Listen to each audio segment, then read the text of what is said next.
आज हम मनावर आश्रम जा रहे हैं। मनावर मध्य प्रदेश राज्य के धार जिले में स्थित एक तहसील है। मनावर नाम शहर के दक्षिणी किनारे पर बहने वाली मान नदी के नाम पर पड़ा है। इसी मान नदी के किनारे शहर से लगभग 4 किलोमीटर की दूरी पर शांत स्थान में संत श्री आसाराम जी आश्रम बना हुआ है।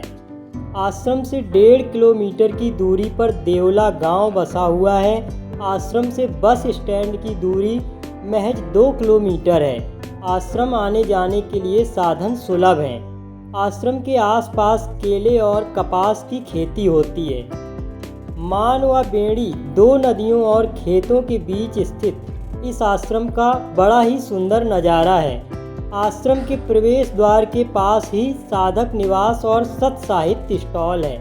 साधक निवास के सामने खुला परिसर है जिसमें प्याऊ और स्नान गृह व शौचालय बने हुए हैं। इस परिसर से सटकर दूसरा हरी हरी दूब का गोलाकार परिसर है।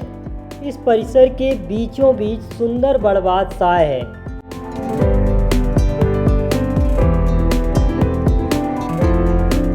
बड़बात साय के हरे भरे परिसर में हाथी, श्री कृष्ण जी को दूध पिलाती हुई गाय, हिरण और शेर की सुंदर मूर्तियां रखी हुई हैं। बड़बात साय के प्रवेश द्वार के सामने यज्ञ मंडप और शंकर भगवान का सुंदर मंदिर बना हुआ है। ये भंडारे का रसोई घर है। इसमें कार्यक्रम के दिन भोजन प्रसादी बनाई जाती है। इन हरे भरे आंवले के पेड़ों के बीच का सुंदर रास्ता सत्संग भवन की ओर जाता है।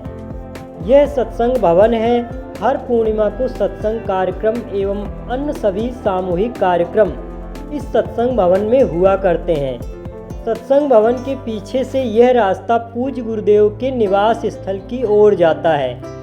यह बाउंड्री के अंदर का सुंदर परिसर पूज्य गुरुदेव की निवास स्थली शांति कुटीर का है। यहाँ पूज्य बापूजी 5 बार आ चुके हैं। मनावर आश्रम 2 नदियों के किनारे पर बसा हुआ है। यह मान नदी है। इसी के नाम से शहर का नाम मनावर पड़ा है। मान नदी पूज्य गुरुदेव की निवास स्थली शांति कुटीर के पीछे 500 मीटर की दूरी पर बहती है। दूसरी बेड़ी नदी है, क्षेत्रीय नदी है।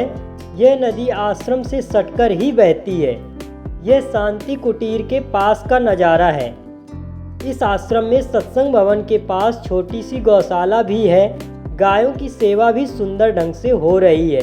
गायों के लिए हरी घास की व्यवस्था भी बढ़िया है। सत्संग भवन से मुख्य द्वार की ओर जाने वाले इस रास्ते के दाहिनी ओर 6 गुंबद बने हुए हैं जिनमें संतों की सुंदर मूर्तियां रखी गई हैं।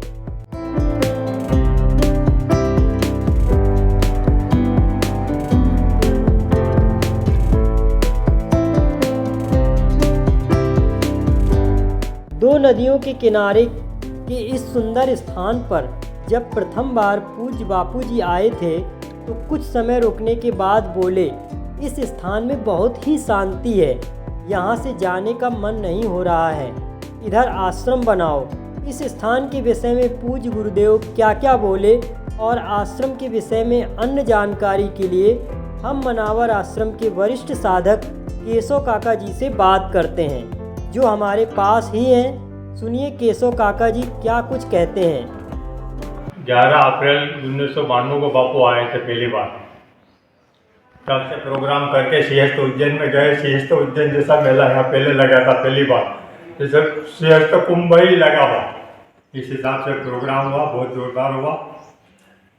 और उसके बाद बापू ने अनुमति दे दी आश्रम बनाने के। आश्रम बन गया और 5 बार बापू आ चुके हैं यहाँ।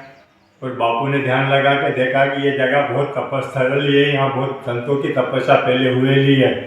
इस वजह से यहाँ आश्रम बनाओ। ये अपने उसमें 8 बीघे में आश्रम बनेला है। और ये आश्रम के पास जो नदी है इसका क्या नाम है? इसका नाम बेड़ी नदी है। ये स्थानीय बालीपुर संत के निवास से आ रही है ये भी। और जो कुटिया के पीछे एक नदी दिखाई दे रही है वो मान नदी है। वो मांडव से आ रही है। इस वजह से वो मान नदी नाम पका। अच्छा, बापू जी ने ये बोला कि मेरे को यहाँ से जाने की इच्छा नहीं होती, इतनी शांति मिलती है मेरे को यहाँ। मतलब बापू जी आए थे और बैठे यहाँ तो क्या कि मेरे को यहाँ जाने की इच्छा ही नहीं होती। इंदौर वाले मुकेश भाई को बोल दिया, मुकेश क्या करूँ, मजबूर हूँ, मैं यहाँ से जाऊँ नहीं फिर। इतनी शांति मिली व्यासपीठ पे बापू को। और जो भी आता है नया इंसान, उसको एहसास ही हो जाता है मैं किस जगह पे आया हूँ।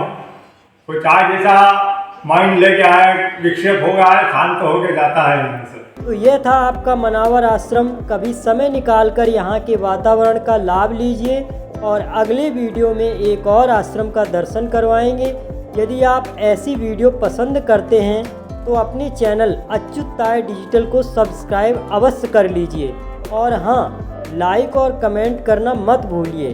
अब लेते हैं विराम की अनुमति। जय गुरुदेव, जय गौ माता।